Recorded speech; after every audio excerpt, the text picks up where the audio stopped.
This is a venue from Devil's Trifecta, and you're watching the Daily Football News. Let's begin. We start off with a couple of very tragic news. The first, in what has shocked Italian football, former Parma player Solomon Nyantaki has confessed to killing his mother and his 11-year-old sister.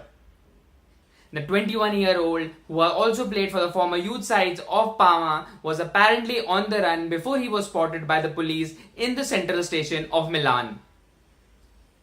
He joined Serie D side Imoli's last summer but was let go after only 12 months as he apparently was mixed up with the wrong crowd. It is sad to see that such talented youngsters just fall apart and ruin their careers. Now, in most cases, proper guidance and counseling helps, but sometimes even that is not enough.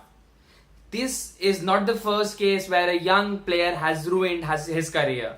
Ravel Morrison, the young England prodigy, was once touted as one of the best academy products to come through Manchester United, but even he ruined his career. Even Sir Alex Ferguson testified for him in the court that he would turn things around, but sadly it never happened. He's currently playing for the Queen's Park Rangers in England, whereas he was touted for a bright future for Manchester United and for his country, England. Moving on, in more tragic news, Janice Sandford, the mother of footballers Anton and Rio Ferdinand, has sadly passed away after a battle with cancer. The brothers are said to be heartbroken, especially Rio, who also lost his wife in 2015 to breast cancer. In a family statement, Janice was described as inspiration to the family, a devoted mother, and an incredible grandmother to the children. Now, she was apparently the center and a heart of the family, and the statement also said that the hospital in which she was being treated were extremely kind in those difficult times.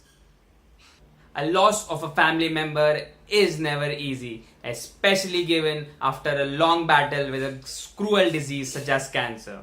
Now, Rio Ferdinand, who recently in a BBC documentary opened up about the loss of his wife Rebecca and how he contemplated suicide but his 3 children stopped him from doing so, would be especially heartbroken. Deepest sympathies with the family. May God give them the strength to recover from this tragic loss. Moving on. Now, Arsenal have returned a stern letter to Barcelona warning them of their approach of Hector Bellerin.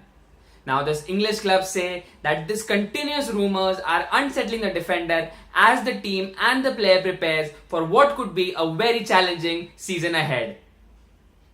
Apparently, the letter seems to have worked as Barcelona recently reached an agreement with Portuguese club Benfica for the signing of their 23-year-old left-back Nelson Semedo. Now, the medical is scheduled for later today as the club looks to bolster its defensive options as Hector Bellerin is out of reach now. Letter may be a little dramatic, but the point is that this is going to be an extremely tough season for Arsenal. They finished 5th last season and missed out on Champions League for the first time in Arsene Wenger's reign, and that is why it is just so important that they keep on hold on to their best players and sign some more. Moving on to some shocking news. Now, Leonardo Bonucci, one of the top defenders in the world right now, is extremely close to joining AC Milan from Juventus.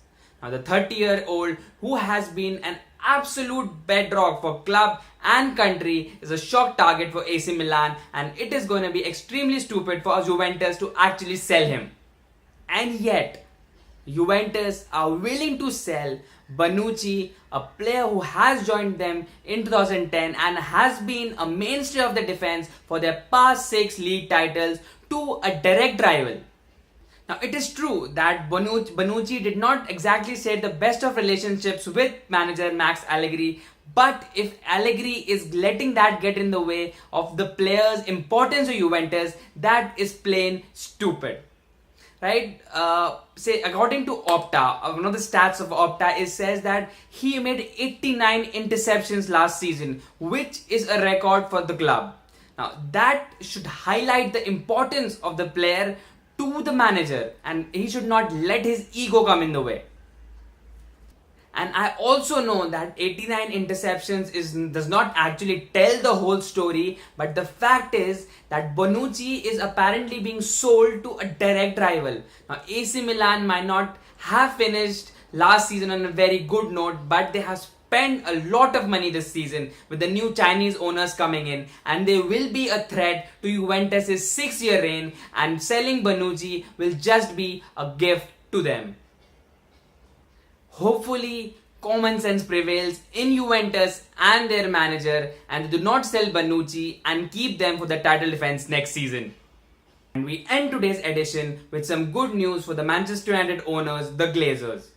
Now, according to the Forbes magazine, the club is now valued at £2.86 billion, which makes them the highest valued football team on the planet.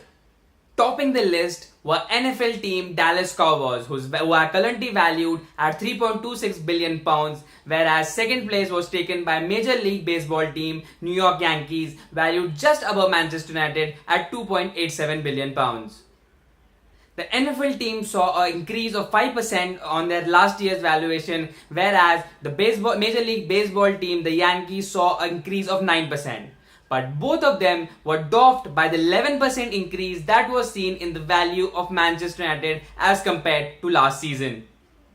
The English Giants overtook Real Madrid and Barcelona from last season, who currently are valued at £2.78 billion and £2.82 billion pounds respectively. The NFL, which is the richest league in the world in terms of revenue, dominated the top 50 list as they had 29 teams out of a possible 32. The next on the list was Major League Baseball with 8 teams. Now the rest of the top 50 was shared by NBA and European football teams. That was it for today's edition of the Football News. If you liked the video, please press the button on the left, and if you are new to the channel, please press the red button on the right. Until next time, this is Avenue signing off.